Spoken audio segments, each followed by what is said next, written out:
The Boston winter sky was already growing dark, and the Christmas lights attached to the street trees had begun to shine. Mary Anderson glanced at the clock on her car's dashboard and let out a small sigh. She was 30 minutes late. Her mother Barbara was surely waiting with an unhappy face. "Mom, how much longer until we get to Grandma's house?" 10-year-old Amy looked up from the book she was reading in the passenger seat. Her large brown eyes held a mixture of expectation and anxiety. "About 10 more minutes, Amy," Mary answered with a smile. "Are you ready? It's been a while since you've seen Grandma, Grandpa, and Madison."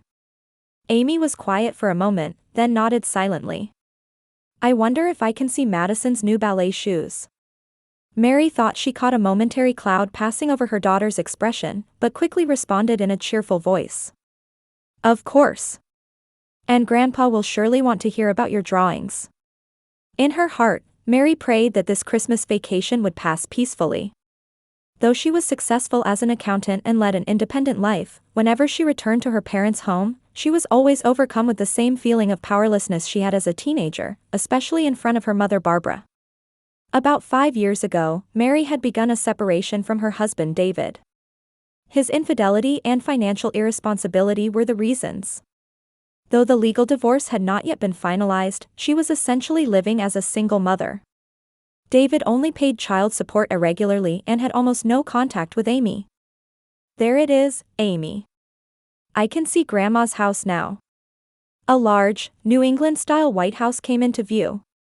Latticed lights shone in the decorated windows, and a beautifully adorned wreath hung at the entrance. Mary pulled over to the curb and turned off the engine. For a moment, she remembered the phone call at the office before departure. It was an important matter from a major client. She had really wanted to work properly until the end of the year, but her mother had strongly wished for Christmas with the whole family, and she couldn't refuse. The front door opened, and Mary's father Robert appeared. He was a gentle man characterized by his graying hair and warm smile. "Hey, you're here. Amy, Grandpa's girl has finally arrived." Amy leaped out of the car and ran toward Robert. He scooped up his granddaughter and spun her around. "How much you've grown, Amy. You're 10 now, aren't you? Quite the young lady."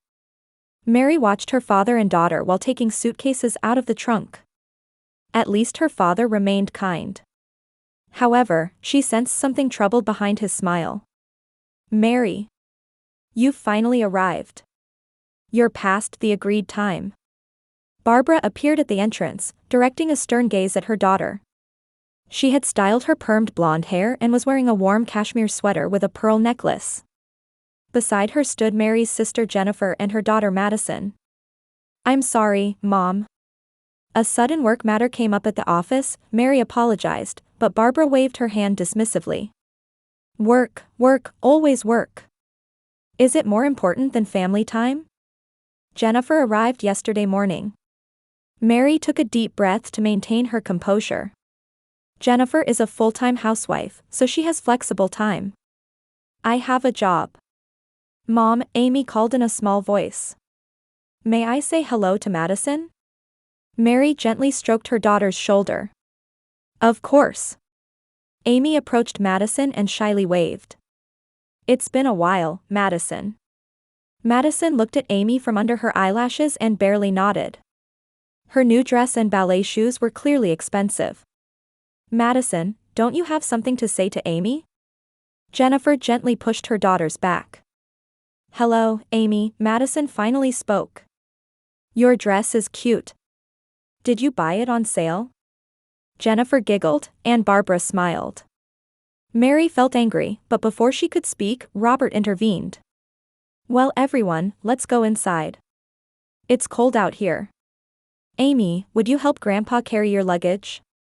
Inside, a large Christmas tree was decorated in the living room. Several gifts were already placed beneath it, with a notably large box that appeared to be for Madison. A small package for Amy was visible, just one, tucked away behind the tree. As Barbara led Mary to the dining room, she said in a low voice, "I really wanted you to come earlier. I wanted help preparing the Christmas dinner for Madison. She's such a special child, and Jennifer is working so hard."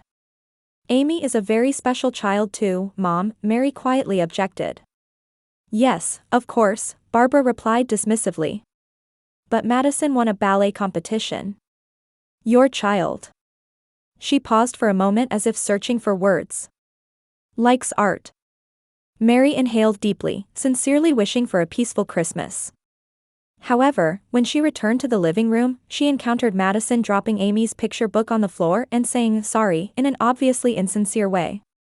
This is going to be a long 3 days, Mary resigned herself. On Christmas Eve night, a flickering flame illuminated the fireplace in the Wilson home, casting warm light throughout the living room. The family had settled into their respective places, with a traditional Christmas atmosphere hanging in the air.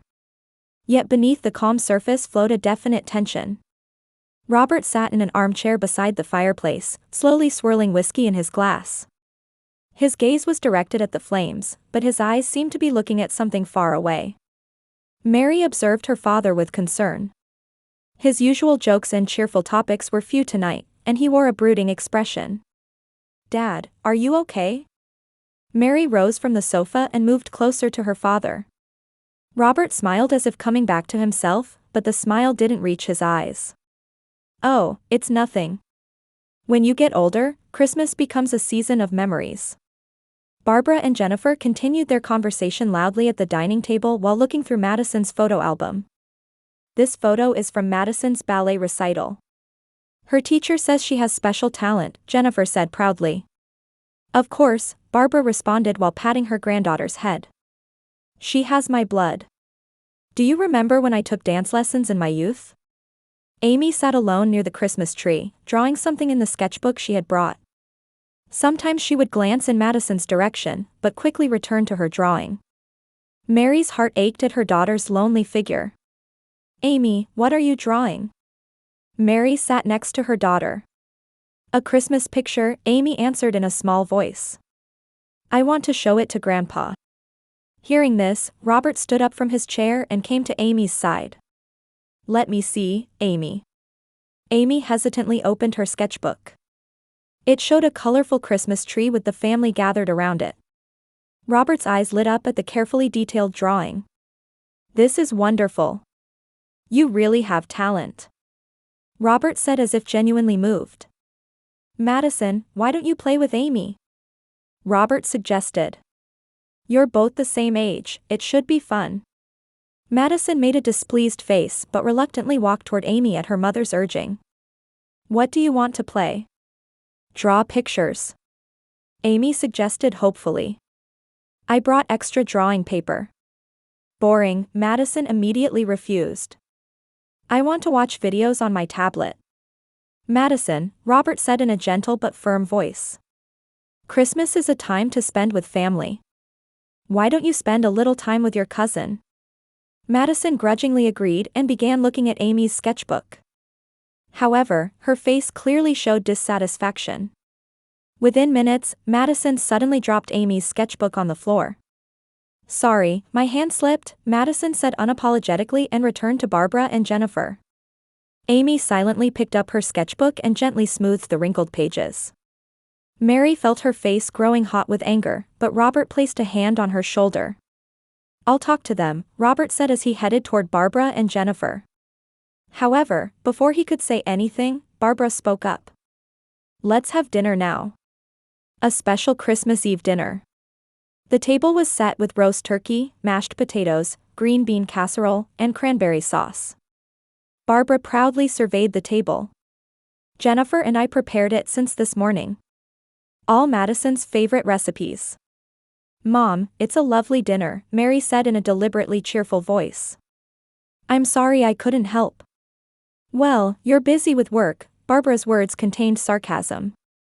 Jennifer puts family first, so she can handle these important preparations. Mary bit her lip. Her mother seemed to have no understanding that she was raising her daughter alone and working hard to make a living. As the meal progressed, Barbara gradually shifted the topic to Mary's divorce issues. So, how are things with David? You still haven't finalized the divorce. Mom, please stop, Mary said in a quiet but firm voice, conscious that Amy was at the table. I'm just asking, Barbara waved her hand. It's natural to be concerned about my daughter's life. I understand being a single mother is difficult, but children need a father. Barbara, Robert raised his voice for the first time in a while. That's not an appropriate topic for tonight. However, Jennifer interrupted. But Mom's right. Steve and I have been married for 10 years, and we stay together for Madison's sake. Family requires compromise, doesn't it? Compromise? Mary's voice rose slightly. Even though you know David cheated twice, interfered with my career, and ran up debts. A heavy silence fell over the table. Amy pushed away her food and sat looking small. Mary came to her senses and gently stroked her daughter's shoulder. I'm sorry, Amy. Don't worry about the grown-up talk. But we're all going to Uncle Pete's place, right? Madison suddenly said. Mom told me. For Christmas lunch tomorrow. Mary looked at her mother in surprise. Uncle Pete? Mom, you invited him. Barbara shrugged. Of course. He's family.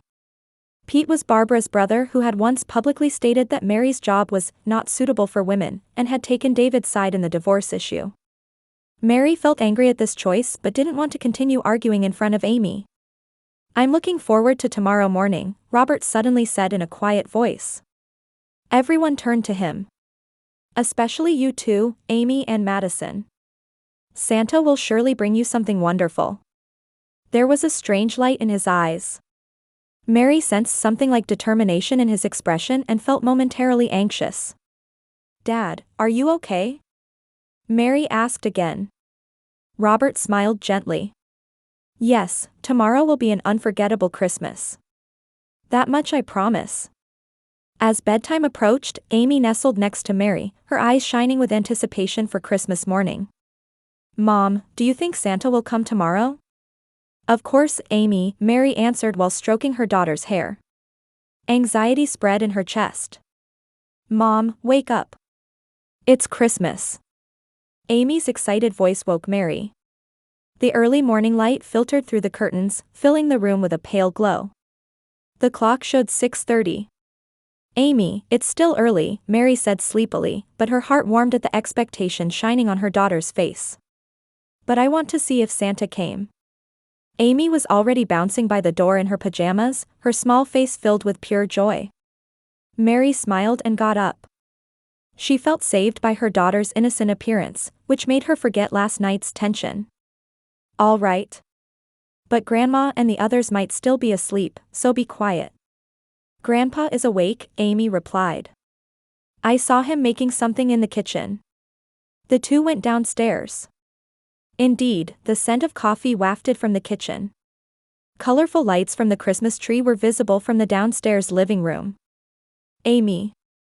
Merry Christmas. Robert came out of the kitchen and lifted his granddaughter. You're up early. Want to check if Santa came? Yes. Amy squirmed in her grandfather's arms. Can I go see? Of course, Robert put Amy down and handed Mary a coffee cup. You'll need this. Thank you, Dad. Mary took the cup and noticed something different in her father's expression. It was a complex look mixing determination, resolve, and a touch of sadness. Amy ran ahead into the living room. When Mary and Robert followed, Amy suddenly stopped in her tracks. Under the Christmas tree was an unimaginable quantity of presents piled high. Boxes of various sizes wrapped in colorful paper were arranged around the tree. However, all these gifts had tags that read, "To Madison." Madison's presents? Amy said in a small voice. Her eyes scanned around the tree. Where are mine? Mary felt her chest tighten as she placed a hand on her daughter's shoulder. Let's look. After searching around the tree, they finally found a small red stocking hung in an almost invisible place behind the tree. It had a tag that read, "To Amy." When Amy took the stocking, her expression was initially hopeful. However, after checking its contents, she found only a small candy cane and a few cheap-looking plastic hair clips inside. Amy's expression froze. She slowly looked around, comparing the mountain of presents for Madison with her small stocking. Understanding dawned in her young heart, and tears began to well in her eyes. Amy. Mary searched for words but found none. Amy tried hard to hold back at first, but suddenly large tears began streaming down her cheeks. She started crying quietly, but with uncontainable sadness. What's all this noise so early in the morning? Barbara, Jennifer, and Madison came downstairs. Madison was already wearing new satin pajamas, her hair perfectly styled. Merry Christmas! Madison shouted excitedly and rushed to the mountain of presents under the tree. Wow, amazing! Are they all for me? Yes, Santa brought them specially for Madison, Jennifer said proudly. Then Barbara noticed Amy still crying. What's wrong? Why are you crying? Amy didn't answer, just staring at the small stocking in her hand. The sound of Madison opening box after box and exclaiming with joy echoed through the room. Amy, what's wrong? Barbara's voice grew increasingly stern. Mom, you can see what's wrong, Mary said, restraining her anger. Madison has all these presents, while Amy has just one stocking. Barbara looked surprised for a moment but quickly hardened her expression. So that's the problem? Santa brings lots of presents to good children. Madison has achieved excellent grades all year and worked hard at ballet. Mom. Mary's voice trembled. How can you treat a child like this? At that moment, Amy's crying became a little louder. She dropped the stocking on the floor and covered her face with both hands. Barbara's face reddened with anger. What's with that attitude? Are you trying to embarrass us? She yelled at Amy. Crying at Christmas, what an ungrateful child. Mom, stop. Mary embraced Amy protectively. It's your bad parenting. Barbara shot back fiercely. Look at Jennifer. She's built a proper home and raised Madison properly. What are you? A half-baked mother who can't even get divorced. Jennifer stood beside her mother, wearing a cold smile. Sis, parenting is difficult, isn't it? But children need both a father and mother. Amy's behavioral problems might be because of that. Madison was opening her new tablet, wearing a malicious smile. Crybaby. Mary felt intense anger. How can you not understand that what you're doing is cruel? You're hurting a child's heart. Barbara suddenly started walking toward the kitchen. If there's no gratitude, this is appropriate. She opened the refrigerator and took out an egg carton. While everyone watched in confusion, Barbara took one egg and turned around. Mom, what are you doing? Mary asked with a sense of dread. Without answering, Barbara threw the egg at Amy. It hit her chest, broke, and spilled yolk and white over her pajamas and hair. A shocked silence spread through the room. Amy froze in fear and surprise, just staring at her clothes. Mary trembled with anger and took a step toward her mother. Barbara. Mary called her mother by name. How could you do such a thing? As she was about to move toward her mother, Robert, who had been silent for a long time, stepped forward and said in a quiet but dignified voice. That's my gift. Everyone stared at him in confusion. What do you mean, Robert? Barbara asked in a shaken voice. Robert took a smartphone from his pocket and showed the screen. I've been recording everything that just happened, including Barbara's violent act. He approached Amy and gently began wiping the egg from her face with a handkerchief. I'm sorry, Amy. Grandpa was a little late. But it's okay, now. The color drained from Barbara and Jennifer's faces. Madison hid anxiously behind her mother. Robert, what are you planning to do? Barbara's voice was trembling. For 40 years, I've watched in silence. Robert's voice was quiet, but his eyes were cold as ice. What you've done to Mary, and now to Amy too. Enough is enough. He turned to Mary and smiled. You're a wonderful mother. And I'm proud of you. Amy, the real Christmas starts now. Robert opened a large closet in the corner of the living room. Inside were many wrapped boxes that had been hidden. The real presents from Santa are right here. A heavy silence filled the room. Barbara and Jennifer were at a loss for words, transfixed by Robert's actions. Mary watched her father with disbelief as she comforted the sobbing Amy. "Robert, you must be joking?" Barbara said in a trembling voice. "Recording family issues." "This is no joke," Robert interrupted in a quiet but resolute voice. He headed to his study and gestured for everyone to please follow. Mary took Amy's hand and whispered, "It's okay, let's go see." Amy nodded, though her shoulders still trembled. In the study, Robert opened a drawer in his large desk and took out a brown envelope. "Mary, I want you to have this." When Mary opened the envelope, it contained legal documents. They were divorce papers with detailed instructions for property division with Barbara. As she read through the documents, Mary's eyes widened. "Dad, this is..." "I've been in contact with David and prepared all the documents he needed to sign," Robert began explaining. "All that's left is your signature. Also, I'm proceeding with my divorce from Barbara. I've arranged for most of the property to go to you and Amy." Barbara turned pale and collapsed into a chair. "Robert, what are you doing? 40 years of marriage." "For 40 years, I've pretended not to see." Robert's voice was filled with sadness, but his determination was unwavering.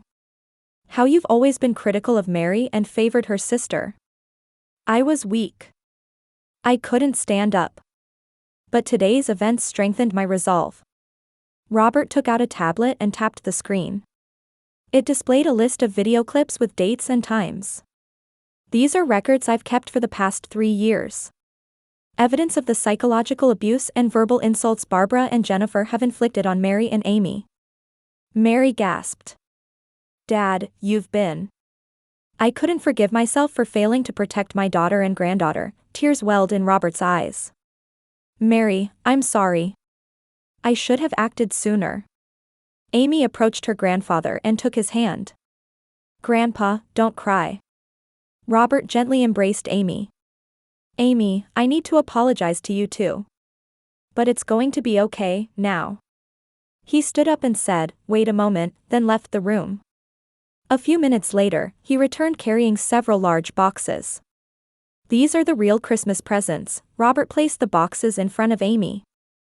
Amy timidly opened the first box. Inside was the high-quality art supply set she had long wanted. The next box contained a beautiful collection of books, and the final large box held a gleaming new bicycle in disassembled form. "Grandpa." Amy was speechless. "Grandpa has been watching you all along," Robert smiled gently. "Your talent and kindness. How you always try your best quietly." Jennifer's face reddened with anger and confusion. "Dad, how could you do this? Mom and I have always treasured you." "That's the problem." Robert looked at Jennifer with stern eyes. "You treasured me, but you were only taking advantage of my weakness. You satisfied your sense of superiority by belittling Mary and Amy." Barbara stood up and protested vehemently. "Robert, you're not in your right mind. We were a fine family. Mary ruined everything. With that failed marriage, raising a single-parent child." "Enough." Robert's voice resonated through the room. He took a small box from his pocket and handed it to Mary. "This is also a gift for you." When Mary opened the box, inside was a shiny new key. "This is..." "A key to a new house," Robert smiled. "I purchased it for you and Amy. It's in a good area of town. Close to Amy's new school. You won't need to struggle paying rent anymore." Mary was speechless, staring at her father. "Dad, why?" "I'm sorry for staying silent all this time." Robert took a deep breath. "I was weak. But since Amy was born, as I connected with her pure heart, I realized my mistakes. There's poison in this house. I couldn't ignore it anymore." He walked toward Mary and Amy. "A real family treasures and protects each other. It's not too late." Barbara and Jennifer protested vigorously, but Robert was unmoved. "Legal proceedings have already begun. Mary, I don't want you and Amy to suffer anymore." Amy asked in a small voice, "Mom, are we going to the new house?" Mary stroked Amy's head and answered, "Yes, it's a new beginning." "Is Madison coming too?" Amy looked at her cousin with innocent eyes. The room fell silent again. Madison was hiding behind her mother, but confusion and fear were visible in her eyes. After a moment of deep thought, Robert quietly said, "Family isn't determined by blood alone. It's bound by trust and love. Jennifer, Madison, you have an opportunity to change too. But you must choose it yourselves." "Robert, are you insane? Ending 40 years of marriage like this? Shameless." Barbara's scream-like voice echoed through the study. Her hair was disheveled, her face contorted with anger. "Dad, why are you betraying us?" Jennifer also denounced her father, and Madison began crying in confusion. "Mom, what's happening?" Robert stood by the window, gazing at the snowy landscape outside as he quietly answered, "This isn't a sudden decision. For years, I've watched your behavior. The cold attitude toward Mary, the discriminatory treatment of Amy." He slowly turned around and surveyed everyone in the room. "I've already consulted with lawyers. Barbara, I'm prepared to take legal action regarding your unfair treatment." At those words, the color drained from Barbara and Jennifer's faces. They seemed to finally begin understanding the seriousness of the situation now that Robert was considering legal measures. "But, what will happen to us?" Jennifer's voice was trembling. "That depends on you," Robert answered in a somewhat softer tone. "If you have the will to change, I suggest family counseling. But from today, your attitude toward Mary and Amy must change." In her father's figure, Mary saw strength standing up for them for the first time. Long-suppressed emotions welled up, and tears formed in her eyes. "Dad." She searched for words, but couldn't find any that adequately expressed her gratitude. Robert placed a hand on Mary's shoulder. "I hope you don't think it's too late. I couldn't forgive myself for turning a blind eye for so long. But even now, I want to protect you and Amy." Amy quietly took her grandfather's hand and said in a small voice, "Grandpa, thank you." Months later, the spring sunshine streamed through the windows of Mary and Amy's new home. The divorce was finalized, and Barbara and Jennifer had fallen on hard economic times. Without Robert's income, they could no longer maintain their luxurious lifestyle. Jennifer had to cut back on expenses for Madison too, and ballet lessons were reduced to once a week. Ironically, through this experience, she had gradually begun to recognize her mistakes. She had tried to contact Mary several times, though they hadn't yet reached a full reconciliation. One afternoon, the doorbell rang. When Mary opened it, Jennifer stood there with Madison. "Mary, can we talk for a bit?" Jennifer's voice no longer had its former arrogance, it had become somewhat humble. Mary hesitated slightly but invited them into the house. At first, Amy seemed tense seeing Madison, but when she received Madison's letter of apology and a small gift, a handmade bracelet, she gradually began to warm up. "I heard from Robert," Jennifer said as she sat on the living room sofa, accepting a coffee. "He started family therapy. Could we join too?" Mary was surprised, but saw genuine regret in her sister's eyes. "Of course. Dad would be delighted." A year later, Mary and Amy were living peacefully in their new home with Robert. At Robert's suggestion, everyone, including Barbara, had begun participating in the family therapy. Barbara's change took the longest time, but gradually she abandoned her stubbornness and began confronting her mistakes. Her showing genuine interest in Amy's artistic talents was a significant step. "Grandma, look." Amy proudly showed her painting. It was a picture of the family gathered around a Christmas tree.